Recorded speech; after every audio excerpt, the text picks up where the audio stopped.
Good morning, everyone. This is the TSMU fan here, and to continue with my 75th anniversary review-a-thon, we have Calling All Engines as the next special. Sorry it took so long for this video to come out. I was just so occupied and busy with other things that I couldn't get to it. So like I did for the Magic Railroad review, I'll start with a brief summary of the plot, talk about the bad things, talk about the good things, and then talk about other miscellaneous things. So let's start off with Calling All Engines. The plot of this movie is very straightforward and simple. An airport is being built and the engines need to work together to get it finished in time. So let's start out with the bad things. First of all, let me say that the worst thing about the special right now is the learning segments included in the movie. I mean, I get that this era of the show is supposed to have learning segments, and I do like the fact that the learning segments aren't included in this era of episodes normally. But here, I don't like them, and they just bring the plot of the movie to a grinding halt. I mean, I do like the fact that the learning segments play into the main plot of the movie, which is clever, but in my opinion, I feel like they just drag the movie down. They really should have put the learning segments in the special features menu like they did with the other bonus content. Another thing that I don't really like about the movie is the character of Diesel 10.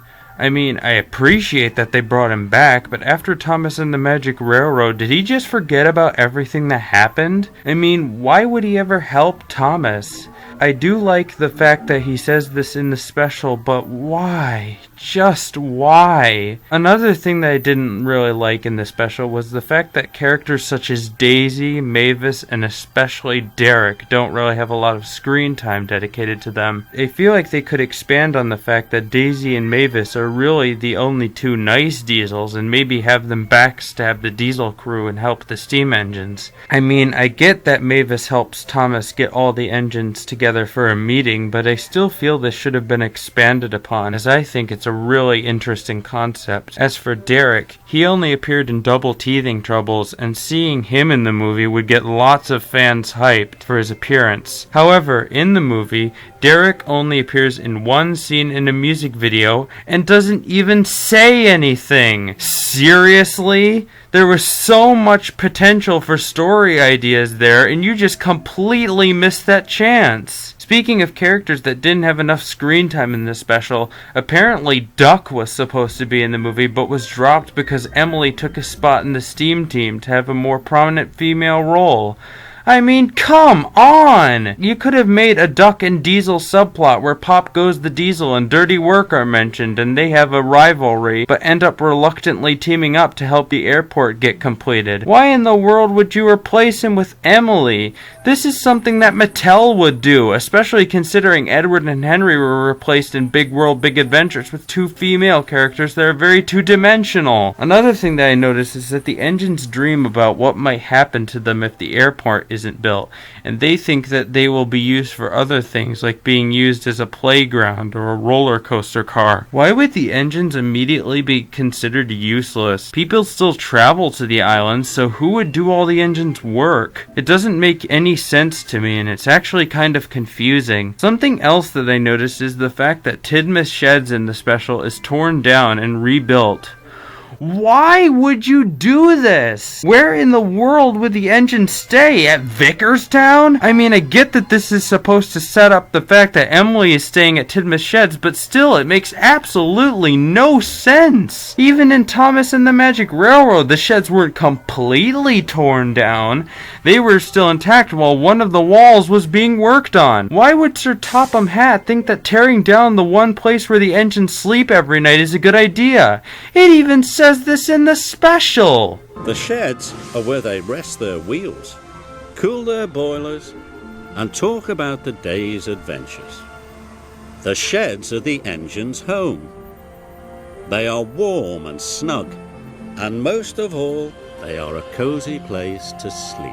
Anyways, I think that might be all the bad things in the movie, so let's move on to the good qualities of the movie. One of the things that I like about the movie is the message. Work gets done when you work as a team. It might be a bit overused, but I think it really works for this story. Another thing that I liked about the movie was the fact that Lady appeared. Seeing Lady again was really surprising, and her being in a dream with Rusty makes sense, seeing that she probably returned to the Magic Railroad to protect and look over it with Burnett after Thomas and the Magic Railroad. It would make sense for Thomas to dream about her since he does remember seeing Lady in that movie, and he even went on the Magic Railroad himself. Another thing that I like about the movie is that even though I think Diesel 10 would never help Thomas, I do like the fact that the Diesels respect Thomas for getting Diesel 10, the meanest Diesel and the villain in the previous movie, to work with him and help him out. The Diesels would try to help Thomas as much as they could, as Diesel 10 is the leader of all of them. This is unrelated to this part of the review, but can I just say how creepy Diesel 10's smiling face is?